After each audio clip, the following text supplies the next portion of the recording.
तो मैंने अपनी आज तक कोई भी बात नहीं छुपाई है।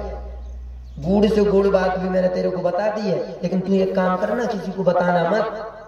अरे बहन कैसी बात कर रही है, मैं किसी को बताऊं? मैं नहीं बताऊंगी।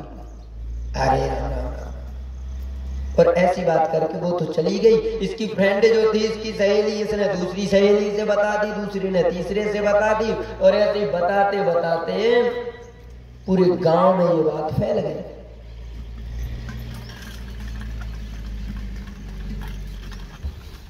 पूरे गांव में ये बात फैल गई कि द्वारिकाधीश ने मणि ले ली और सत्राजित के भाई प्रसेनजित को मरवा दिया। भगवान द्वारिकाधीश के यहाँ ये बात पहुंची तो द्वारिकाधीश को बड़ा हृदय में बेकार लगा। हे भगवान, ये मणि, अरे मैंने तो ली भी नहीं, मैंने इससे कभी मांगा नहीं। इन लोगों ने ही कहा था समाज में बैठे लोग के द्वारिकाधीश के राजकोष में कर दो। पंडित जी को बुलाया, पंडित जी से कहा प्रभु आप देखो थोड़ी ग्रह नक्षत्र गड़बड़ दिख रहे हैं। पंडित जी ने पत्रा देखा तो पंडित जी कहते हैं हे सरकार आपने चौथ का चंद्रमा देख लिया है। अरे बोले चौथ का चंद्रमा? बोले हाँ, चौथ का चंद्रमा ऐसा होता है कि जिसने चौथ का चंद्रमा देख लिया महाराज, उसने जो कार्य नहीं किया उसका भी उसे कलंकित लगेगा, इसलिए आपको कलंक तो लगेगा महाराज। तो बोले इसको बचने का उपाय? बोले बचने का उपाय यही है कि जाके ढूंढो। इतने में एक दिन बलराम जी आ गए। बलराम जी ने पूछा क्यों रे द्वारिकाधीश? कन्हैया तू बता, तूने क्या सच में वो मणि चुराई है? भगवान बोलने लगे हे भगवान, ये चौथ का चंद्रमा अच्छा देखा कि इसका कलंक ऐसा लगा कि हमारे भाई भी हम पर ऐसे संदेह कर रहे हैं, क्या किया जाए? ठीक तो नहीं है। सोचने लगे। भगवान ने कहा जो होगी तो देखे जाएगी, अब हम मणि को लेने जाएंगे पहले। और भगवान ने 2-4 सेवकों को साथ में लिया और इस मणि की खोज में निकल गए। जंगल में जाके देखा तो एक जगह प्रसेन चित्र की हड्डियां पड़ी हैं, किसी जानवर ने खा लिया है। भगवान ने देखा कि महाराज प्रसेन चित्र तो ये पड़ा, लेकिन प्रसेन चित्र के यहाँ से किसी सिंह, किसी शेर के पैरों के निशान दिखाई दिए। भगवान ने बोली चलो ये इसके साथ चलते हैं। और उस सिंहों के पैरों के निशान से भगवान चलते चलते आगे पहुंचे तो आगे जाके देखा कि एक शेर भी मरा पड़ा है और वहां से एक भालू जी का पैरों के निशान है। भालू के पैरों के निशानों के साथ साथ चलते गए तो महाराज पूर्व अंदर के आगे सुम्र नामक एक पहाड़ में पहुंच गए। वहां गुफा के अंदर पेड़ चले गए। द्वारिकाधीश कहते हैं सुनो तुम लोग यहीं पे रहो, मैं जाके देखता हूँ गुफा में। और भगवान उस गुफा के अंदर चले गए। उस गुफा में देखा कि एक नील सरोवर बड़ा कुंड बना हुआ और उसमें एक सुंदरी कन्या बैठकर उस मणि के साथ खेल रही है और उसको बढ़िया एक अद्भुत आभा हो रही है। द्वारिकाधीश को जैसे इस कन्या ने देखा तो महाराज चिल्लाने लगी पुरुष का वर्जित है, पर पुरुष आया कहां से? पिताजी पिताजी कह के चिल्लाई तो महाराज एक भालू जी जामवंत जी की कुटिया थी वो, और जामवंत की पुत्री थी जामवती। जामवती उस मणि से खेल रही थी। जामवंत जी ने देखा पुरुष, जामवंत जी महाराज भिड़ गए द्वारिकाधीश से और एक दूसरे में महाराज युद्ध होने लगा। काफी समय तक युद्ध चला। युद्ध चलते चलते भगवान ने जामवंत जी को उठाया, उठा के एक महाराज खूब जोर से पटका तो बस समझ गए हे सरकार समझ गया मैं कौन हूं। तुम भगवान के चरणों को देख के जामवंत जी समझ गए कि ये तो हमारे राम जी हैं, क्योंकि जब राम जी जाने लगे अपने धाम सभी के लिए कुछ ना कुछ दिया भैया। लेकिन जामवंत जी से कहा तुम भी बताओ क्या चाहिए? जामवंत जी कहते बस हमें तो सब कुछ मिल गया प्रभु, एक ही चीज चाहिए। बोले क्या? बोले युद्ध कर लो हमसे भी। मैंने देखो ये पूरा रामायण का दल निकल गया पूरा, लेकिन मैंने मेरे लायक कोई लड़ने वाला ही नहीं मिला। रावण तो था जिससे मैं लड़ता, लेकिन फिर वो आप आए थे उसके लिए तो। और ये बात हकीकत है। पूरे युद्ध में रामादल में ना तो जामवंत जी ने किसी पर हाथ उठाया और ना ही शत्रुघ्न जी ने। कभी शत्रुघ्न जी का युद्ध नहीं देखा होगा, न सुना होगा, लेकिन नाम क्या है शत्रुघ्न? क्यों शत्रुघ्न का होता ही मतलब है जो अंदर के घनों के लिए शत्रु जो बनते हैं, हृदय के अंदर काम क्रोध लोभ, ये इनका नाम लेने से नष्ट हो जाते हैं। ऐसे ये शत्रु घन। जामवंत जी ने कहा युद्ध चाहिए महाराज, युद्ध करो हमसे। हम भी तो देखे भगवान राम बोले भैया सेवक पिता और पुत्र में कभी युद्ध नहीं होता, आप हमारे पिताजी की उम्र के हैं। जामवंत जी कहते सरकार ये तो आपका बड़प्पन है जो हमारे लिए इतना सम्मान दे रहे हो, मैं तो सेवक हूं। भगवान बोले तो सेवक और स्वामी में कभी युद्ध नहीं होता है, तो मुंह लटक गया। भगवान बोले तो एक काम करो, द्वारिका द्वापर में मैं आऊंगा और द्वापर में मैं जरूर तुमसे युद्ध करूंगा।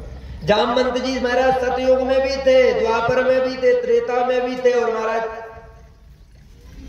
क्या बताऊं, जामवंत जी बड़े बलवान थे। जब भगवान ने विराट रूप धारण बलि के यहाँ रखा तो कहते हैं कि जामवंत जी ने ही भगवान के 7 प्रदक्षिणा किए, 7 बार परिक्रमा की। बोलो राधे राधे। वही जामवंत जी समझ गए, कहते हैं प्रभु मैं समझ गया हूं आप मेरे राघव हैं, बस अब कृपा कर दो। भगवान को पहचाने सरकार यहाँ पर कैसे आना हुआ। जामवंत जी ने पूछा तो भगवान कहने लगे क्या बताऊं, ये जो मणि से आपकी पुत्री खेल रही है उस मणि का मेरे को चोरी का कलंक लगा है, मैं इसी मणि को लेने आया हूं। जामवंत जी कहते हैं सरकार ये मणि तो मैंने अपनी पुत्री को भेंट कर दी, अब क्या किया जाए, अब मैं इसे वापस तो नहीं ले सकता। भगवान बोले कोई बात नहीं। तो जामवंत जी कहते एक काम करो, हमारी पुत्री भी आप ले लो और साथ में दहेज में मणि ले लो। भगवान बोले जैसी आज्ञा। और दूसरा विवाह भगवान ने कहा जामवती के साथ, जामवंती की पुत्री के साथ संपन्न कर दिया। भगवान जामवती से विवाह कर कर वापिस आए, सत्राजित को मणि थमाए। सत्राजित से बोले भैया देख अब सोच समझ के बोला कर, उल्टा सीधा कलंक मत लगाया कर, तूने बोल दिया मेरे पे क्या बीती मेरे से पूछ, ये है तेरी मणि। बड़ा लज्जित हुआ सत्राजित, चरणों में गिर गया। भगवान बोले भाग यहाँ से, चरणों में गिर रहा है, पहले तो तूने कलंकित कर दिया। और जनता भी मारा, जनता की हवा भी पलटने में देर नहीं लगती। जैसे ही पब्लिक ने सुना कि द्वारिकाधीश ने, अरे आदतें कहाँ जाएंगी, वो ही आदतें चोरी की थी और वही जाएगी कहाँ, पहले माखन चोरी करता था अब धन चोरी करने लगा, कहाँ आदतें जाएंगी। और आज वही पब्लिक जब मणि ला के दी, अरे ये नास के बेटे ने देखो कैसे महापुरुष को चोरी का नाम लगाया, मर जाना चाहिए ऐसे। तो जो देखता है सत्राजित को महाराज गाली देना चालू करता। सत्राजित कहता सरकार मैं तो गाली खा खा के मर जाऊंगा, क्या करना चाहिए। तो बोले इसके यहाँ एक पुत्री है इसकी सत्यभामा, कहता मैं अपनी पुत्री का विवाह कर दूं, संबंध बन जाएगा, फिर लोग गाली नहीं देंगे। तो गया भगवान के पास, कहता सरकार क्षमा करो, जो हुआ तो हुआ, मैं गाली खा खा के मर जाऊंगा, लोग गाली दे रहे हैं। बोले क्या करना है। बोले एक काम करो, हमारी जो पुत्री है सत्यभामा इससे विवाह कर लो। भगवान बोले जैसी आज्ञा।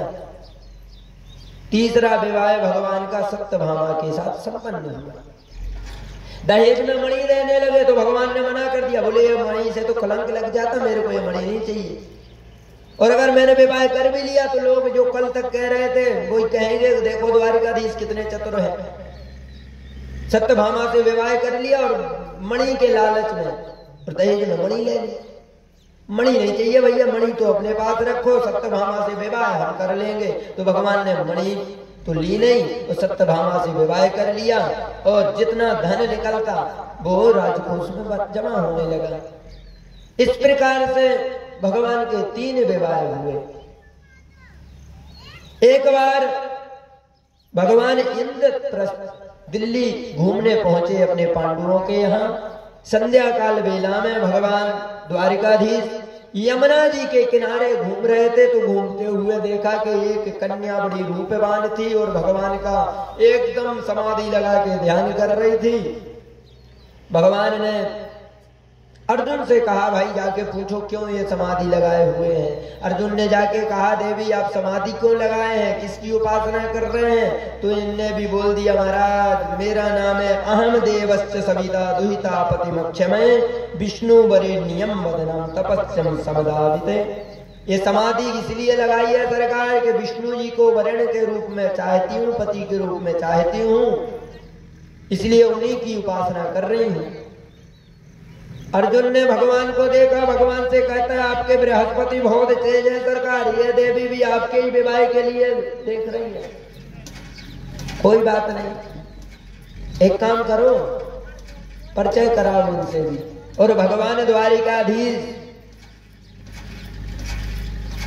मित्रविंदा के यहां पहुंच गए।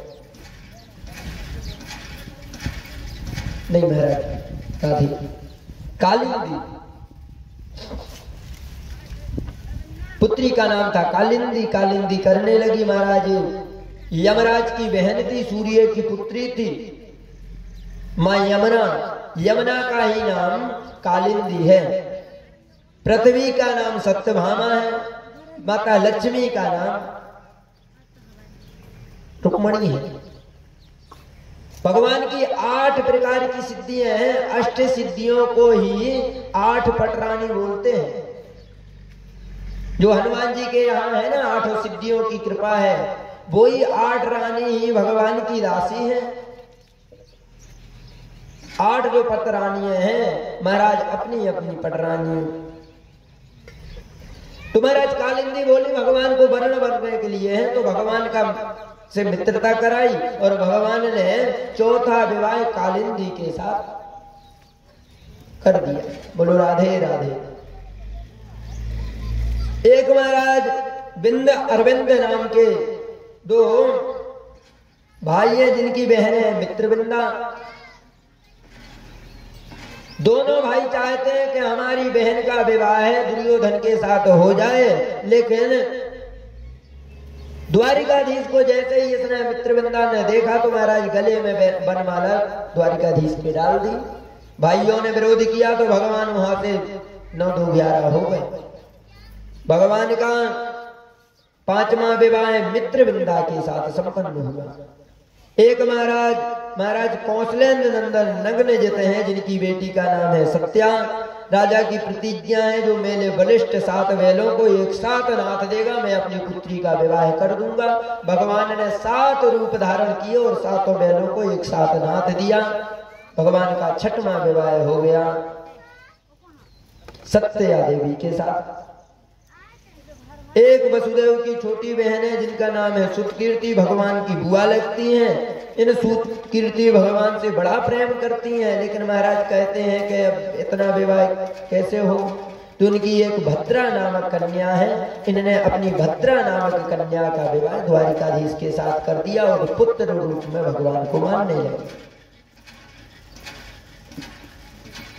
8वां विवाह भगवान का लक्ष्मणा देवी के साथ हुआ।